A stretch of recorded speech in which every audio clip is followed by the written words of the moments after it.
O'zbekistonda gaz va elektrga nega limitlar mavjud? Buning bir nechta sabablari bor. O'zbekneftgaz 1 kub metr gazni tannarxini 2000 so'm deb belgilagan. Milliy energiya bo'lsa 1 kilovat elektr energiyasini tannarxini 1000 so'm deb belgilagan.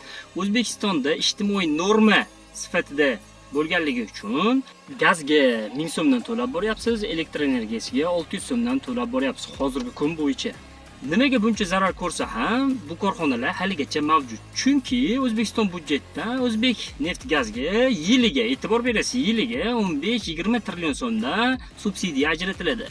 Milliy energiyaga bo'lsa taxminan 4-5 trillion so'mda subsidiya ajratib boriladi. Chunki xalqimizga gaz va energiya doimo yetib kelishligi maqsadida shu subsidiyalarni ajratib boradi davlatimiz.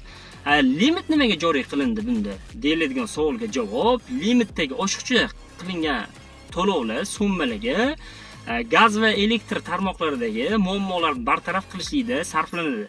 Ya'ni siz limit bo'yicha gaz va elektr ishlatsangiz, sizning pullaringiz tarmoqlardagi yangilanish ishlarga sarflanmaydi. Kimki limitdan oshiq ishlatsa, ana o'shandagina oshiqcha to'lagan summalarini masalan, elektr shitlarini yangilashga yoki bo'lmasa gaz tarmoqlarini remont qilishga yoki yangi tarmoqlarni joriy qilishlikka sarflanadi. Ana o'shanda bizda gaz va elektr energiyalari yetib kelishlikdagi ko'plab muammolar bartaraf qilinadi.